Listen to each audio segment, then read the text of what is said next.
하나님 말씀은 열왕기상 19장 19절로 21절 말씀입니다. 엘리야와 엘리사가 만나는 장면이 짧지만 오늘의 본문의 내용입니다.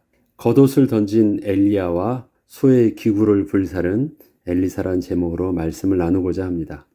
지난날 홀로 도망치듯 광야로 들어가 로뎀 나무 아래에 앉아 낙심과 절망 가운데 하나님을 향하여 자신의 무기력함을 토로하며 차라리 자신을 죽여달라고 하고 있던 엘리야의 모습에는 처음부터 잘못된 그의 내면에 생각이 있었습니다. 그 비근한 예의 내용들은 이렇습니다. 내가 만군의 하나님 여호와께 열심히 유별하오니 이는 이스라엘 자손이 주의 언약을 버리고 주의 제단을 헐며 칼로 주의 선지자들을 죽였음이오며 오직 나만 남았거늘 그들이 내 생명을 찾아 빼앗으려 하나이다.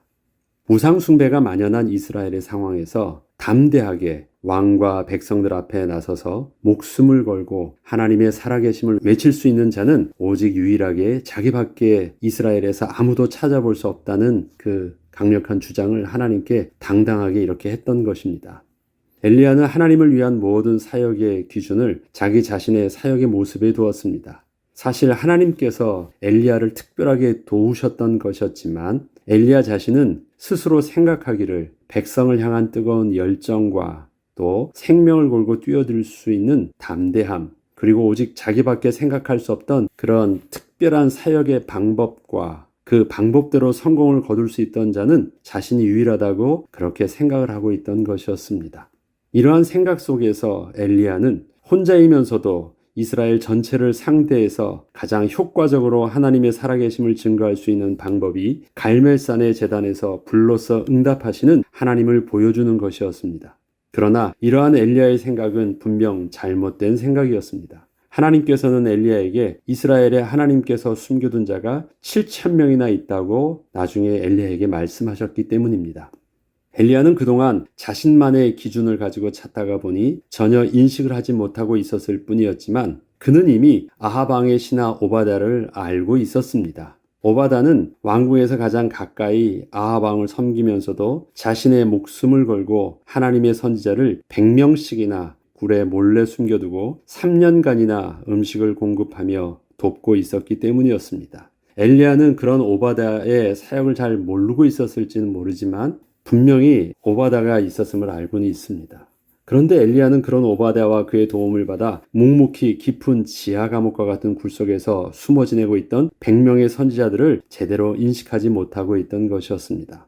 사실 엘리야가 아합 왕을 피해 이스라엘 지역을 벗어나 시돈의 사르밧 지역의 과부의 집에서 3년간 숨어 지내고 있었던 것과 비교를 해본다면 이스라엘 지역에서 굴 속에 숨어서 언제 발각될지 모르는 가운데 부족한 음식을 먹으며 버티고 있던 선지자들과 이를 돕고 있던 오바다가 사실 엘리야보다 더 대단한 것이었지만 엘리야는 그저 모든 것을 자신의 기준 속에서만 보고 있었기에 하나님의 구원의 섭리와 하나님의 사람들을 제대로 볼 수는 없었던 것이었습니다. 결국 그는 자신이 생각한 대로 다 진행되었음에도 불구하고 예상했던 이스라엘의 종교개혁의 변화가 일어나지 않고 오히려 박해가 더 심하게 되자 그는 자신의 모든 열정과 생각을 무기력하게 내려놓게 되었고 그제서야 묵묵히 침묵하시고 계시던 하나님께서 세밀한 음성으로 이스라엘을 향하신 하나님의 큰 그림을 엘리야에게 들려주셨던 것이었습니다. 지난날 엘리야는 갈멜산에서 강력한 한 방으로 이스라엘을 변화시키려 했지만 하나님께서는 이스라엘을 회복시키기 위해서 하나님께서 숨겨놓으신 7,000명 중 먼저 한 명을 찾는 것부터 시작하게 하셨습니다. 바로 엘리사를 찾아 제자로 삼게 하신 것이었습니다. 마침내 엘리야는 하나님의 말씀을 따라서 새롭게 힘을 얻어서 엘리사를 찾아 나서게 되었고 가던 길에서 자기 아버지의 밭을 갈고 있던 사밧의 아들 엘리사를 보게 되었습니다. 지난날 자신만의 열심에 사로잡혀 있었을 때에는 전혀 볼 수 없었던 하나님의 사람을 숨겨진 7,000명을 찾고자 하는 하나님의 마음으로 세상을 바라보게 되었을 때 단지 밭을 갈고 있던 농부에 불과했던 그 엘리사를 이렇게 만나게 된 것이었습니다. 그는 바알에게 무릎을 꿇지 않고 하나님의 때를 기다리던 7,000명 중 한 사람이었음에는 분명했습니다. 이전에 엘리야 선지자는 이세벨을 피하여 호렙산의 한 동굴에 있을 때 하나님을 향하여 하나님의 사람은 오직 자기 외에는 아무도 없다고 불평을 했었지만 비로소 그 엘리야가 그 7천 명에 속하는 한 사람을 이렇게 처음으로 만나게 된 것이었습니다. 엘리야는 하나님의 시선으로 엘리사를 보자마자 12마리 소를 자신의 앞에서 끌게 하여 밭을 갈고 있던 그가 하나님께서 말씀하셨던 그 엘리사인 줄 알게 되었습니다. 엘리사는 지난날 자신이 생각하고 있던 선지자의 기준으로 몇 마디 물어보거나 확인한 것이 아니었습니다. 그저 하나님이 주신 감동하심 속에서 깨닫게 되었고 그 농부가 바로 그 엘리사인 줄 알게 되었던 것입니다. 엘리사라고 이름이 있어도 그 엘리사 이름이 동명이인일 수도 있습니다. 그런데 엘리야가 확인하게 되자 전혀 의심 없이 자신의 제자로 그를 불렀고 이 엘리사는 자신이 하던 모든 일을 멈추고 즉시로 엘리야를 따르게 된 것이었습니다. 이렇게 엘리야와 엘리사의 만남은 마치 오랫동안 기다리고 있었다는 듯이 서로를 알아보게 되었고 그렇게 서로가 하나님의 인도하심 속에서 하나님께 순종하는 마음으로 전혀 의심 없이 스승과 제자로 함께하게 되었던 것입니다. 엘리야가 겉옷을 던졌다는 것은 지난날의 엘리야의 모습 속에서는 상상치 못하는 일이었습니다. 하나님을 향한 열심이 있는 자는 오직 자신밖에 없다고 생각했던 그가 이제는 그저 밭에서 일이나 하고 있던 농부를 자신과 같은 하나님의 사람으로 인정하고 자신의 제자로 받아들인다는 것은 하나님께서 엘리야에게 변화된 마음을 주지 않으시면 불가능한 일이었기 때문이었습니다.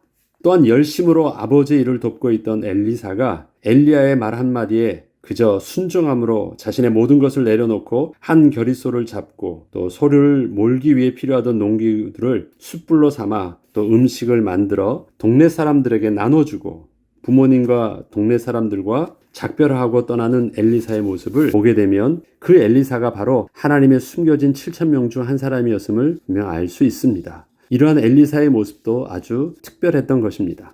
이처럼 겉으로 드러나지는 않았지만 하나님의 시간표가 되어 하나님의 말씀이 증거되어질 때에는 하나님의 말씀에 온전히 순종함으로 반응하여 헌신하는 하나님의 사람이 앞으로 가는 곳마다 곳곳에서 만나게 될 것을 이렇게 하나님께서는 엘리야에게 증거로 보여주신 것이었습니다. 엘리야의 사역은 이것이 거의 마지막입니다. 앞으로 이스라엘 왕 앞에 나서서 하나님의 뜻을 전하기도 하는 일이 엘리야에게 몇 번 일어납니다. 그렇지만 지난날처럼 백성들을 향하여 행했던 능력의 역사는 엘리야에게 더 이상 일어나지 않았습니다. 뒤에 보면 엘리야의 이야기가 마지막에 엘리사 앞에서 승천하는 것을 열왕기 하의 시작으로 나타난 것 외에는 엘리야의 사역은 이제 거의 마감이 되는 것입니다. 그러나 엘리야는 하나님의 숨겨진 자 7천 명을 볼 수 있는 그 하나님의 마음과 시선을 엘리사에게 전해줄 수 있음으로 인해서 그 엘리사 한 명의 만남이 7천 명의 숨겨진 자를 만나는 것과 다름없는 축복을 누리고 그렇게 하나님께로 부름을 받게 되었던 것입니다. 지난날 엘리야가 생각했던 갈멜산의 그 한 방의 기적과 같은 그런 대단한 역사가 엘리야에겐 필요한 줄 알았는데 엘리야가 하나님의 뜻을 따라 숨겨진 자 7천 명을 찾고자 할 때 그가 하나님께 받았던 응답은 딱 한 가지입니다. 그가 엘리사 한 명을 만나는 것이었습니다.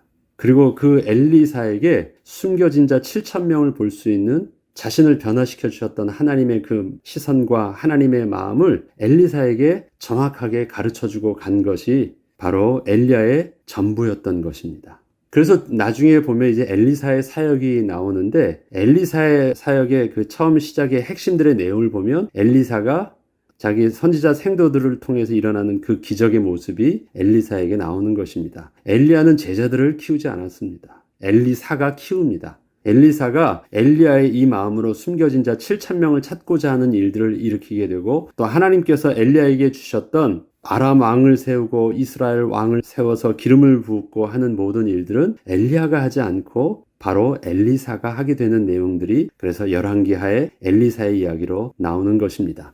엘리야의 기적은 자기가 생각했던 큰 기적이 아니라 숨겨진 7천 명 중에 단 한 사람을 찾는 기적에 불과했습니다.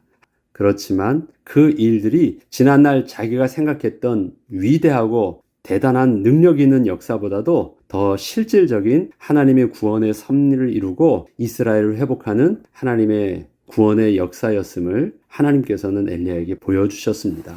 저와 여러분이 얼핏 보면 어제도 말씀드렸듯이 엘리야의 달리기 하는 능력 정도, 또 엘리사에게 있어서는 농사하는 능력 정도 외에는 없을지 모릅니다. 우리의 삶을 사는데 필요한 최소한의 달란트 정도로 보일 수도 있습니다.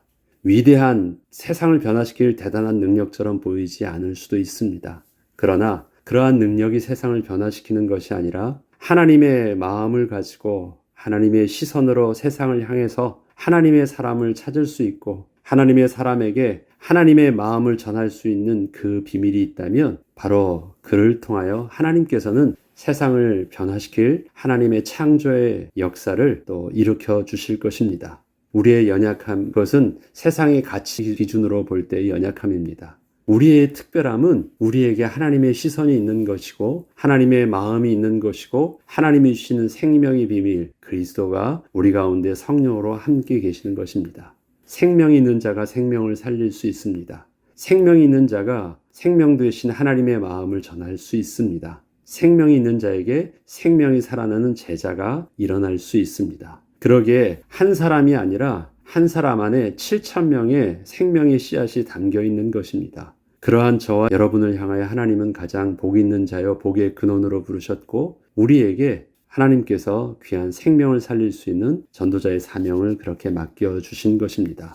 위대한 능력과 위대한 능력을 그렇게 보여줄 수 없으므로 우리가 낙심하는 것이 아니라 우리의 작은 것을 통하여 하나님의 마음을 담아 세상을 살릴 수 있는 일에 귀하게 쓰임받게 해달라고 기도하며 하나님이 인도받는 저와 여러분 되길 주의 이름으로 축복합니다. 기도하겠습니다. 하나님 아버지, 엘리야는 위대하고 특별하고 대단한 능력이 있어야 우상으로 가득 찬 이스라엘을 변화시킬 줄 알고 있었습니다. 그러나 하나님의 방법은 지극히 작고 작은 자의 모습으로 가장 무기력하고 연약한 자의 모습이었지만 하나님의 마음을 품고 하나님의 시선을 가지고 하나님의 사람 한 사람을 일으킬 수 있는 그 한 사람을 더욱더 소중하게 여기셨고 또 엘리야의 가치가 능력에 있지 않고 그런 하나님의 마음을 따라 순종함으로 예비다 한 사람을 찾을 수 있는 것이 더 소중한 것임을 분명하게 가르쳐 주셨습니다. 하나님, 우리의 모습에 세상을 향해서는 사람들이 볼 때 연약해 보이지만 하나님이 우리를 보시는 위대하고 가장 유일한 소망의 비밀, 생명의 비밀, 그 비밀을 가지고 오늘도 우리의 삶을 살게 하시고 그 비밀을 증거할 수 있는 하나님의 사역자여 하나님의 생명을 가진 전도자의 모습으로 설 수 있도록 은혜를 내려 주옵소서. 감사드리며 우리 주 예수 그리스도 이름으로 기도합니다. 아멘.